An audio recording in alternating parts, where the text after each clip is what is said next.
I'll bet you guys will be in San Francisco on June 4th. I don't know where you'll be on June 8th or 9th, but I'll bet Oakland. I don't know, Oakland or San Francisco, one of the two. I'll take it. LeBron, speak to us, my friend. For us defensively, we have to be in tune with every single last one of them. Whoever's on the floor, we have to be in tune. First of all, the most important thing is the ball. And the ball's going to start in Jeff Teague's hand. And from that point on, to Kyle Korver, to DeMarre Carroll, to Al Horford, to Paul Millsap, on down the guys that come in after that, we have to be in tune. And if we do that, what we've been doing, throughout the first 10 games of our postseason, we'll be fine. Let's just try to lead these guys and try to give them the right path, and it's up to those guys to decide which way they want to go. And they listen to my command. I demand excellence out of every last one of them, including myself, and I just want them to be great. So the Eastern Conference Finals begin tonight as the Cavaliers visit the Hawks in Game 1. This will be the 4th time in his career that LeBron James faces a 1 seed in the conference finals. His teams have won the series each of the previous 3 times. No Kevin Love, Kyrie Irving slowed by injury.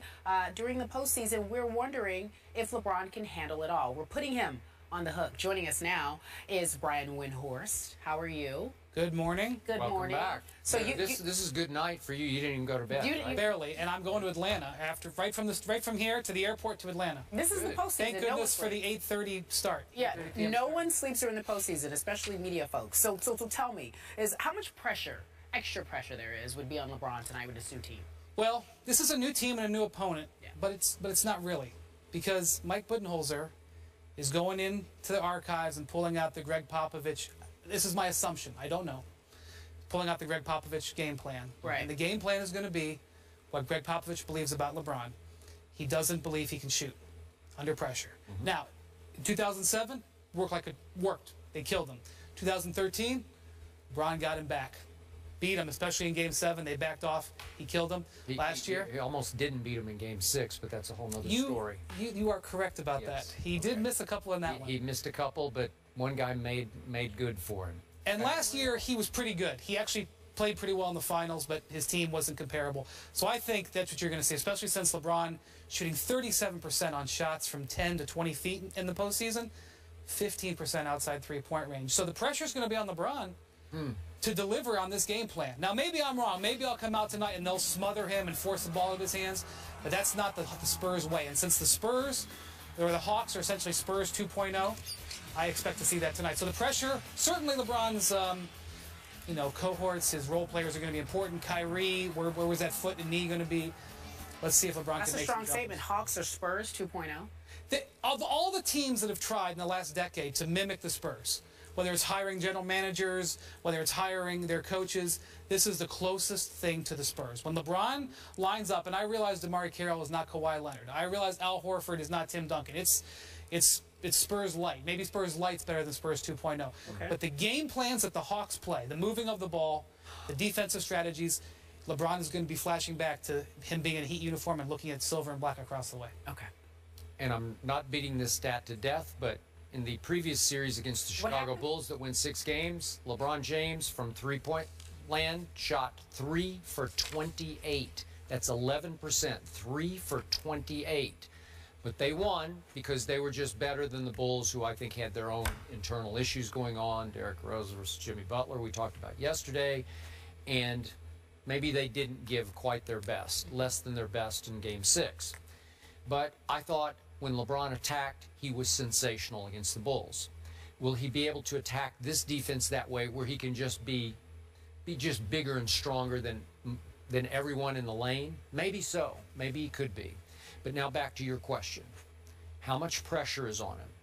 To me, and feel free to disagree, I'm just doing the big picture. This is just my little world view of LeBron right now.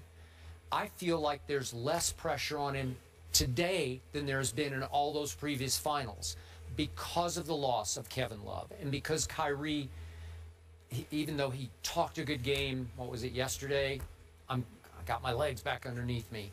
He's got a serious foot issue, exacerbated by a knee issue on the other side. So can he be Kyrie? Can he be that guy who scored 57 at San Antonio?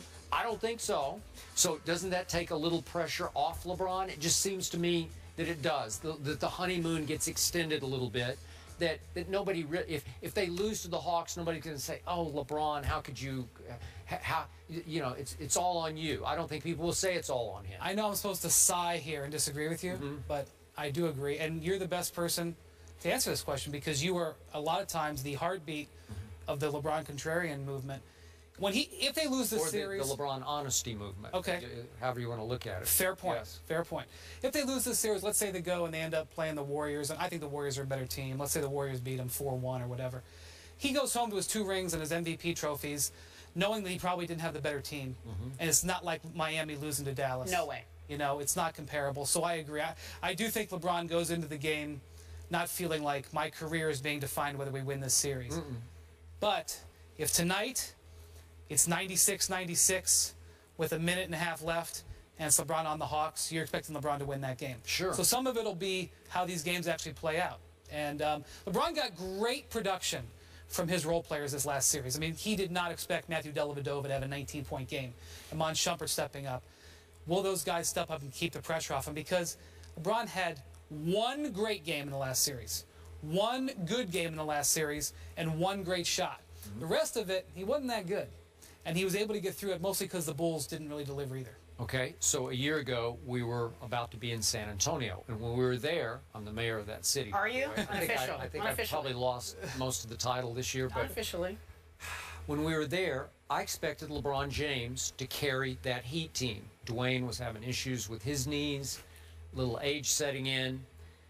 And I just thought that it was going to be LeBron or bust last year, and I put that much pressure on him in those games. And in game 1, there was a heat issue, remember, in the building. Oh, yeah. And LeBron cramped. Well, according to the streets, what happened? Yeah, the streets, I forget. DJ Khaled said that DJ Khaled said that Coach Pop yes. turned the air off. Maybe that'll be part of the Budenholzer. It's supposed to be, I think, 88 tonight in Atlanta. Oh. Well, The there you go. circumstances are There you go. our prime. But only one player on the court. Of all those good players on the court, only one cramped, and it happened to be that guy. And it was still a close game, went to the wire. Spurs won game 1, set them up to just go crazy. And LeBron's team, and he was by far the best player on that team, and I think on the court in that series, they lost by a record finals margin. Okay, so now pressure off to me. Tonight at Atlanta, they are actually, the Cavaliers, a 1-point underdog. Who knew? And again, the odds makers, they're not favoring it. There's no emotion in that. It's just Atlanta is a really good basketball team with a really good basketball coach.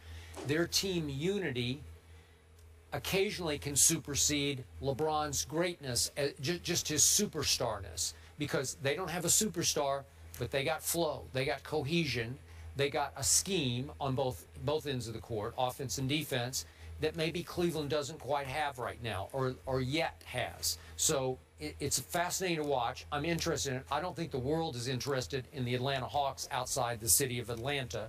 I think they're way more boring than my Spurs used to be seen as being, although I think people came around and Spurs became fun to watch. Right. But in this case, LeBron's minus, I mean, they get a point, so they're +1 tonight. In game 1, do I, you know what? I think Atlanta's going to win this game. Wow. Yeah, and the odds makers have something going for them. In the last 5 years, so 4 Heat years and this year, LeBron's lost game 1 7 times. Yeah. 2 and 5. Wow. 7 times. Yeah. Well, So Derrick Rose, it was several times going into he went down to the Bulls 3 times. 3 times. And he's won 6 of those. The one he didn't was Spurs last year. They didn't recover from that. But they tied it up. It took home court advantage They back. did. So who do you have winning tonight? I mean, based on that, I think it's going to probably be the Hawks. Okay. But I don't have a great, strong feeling about this series. I know this.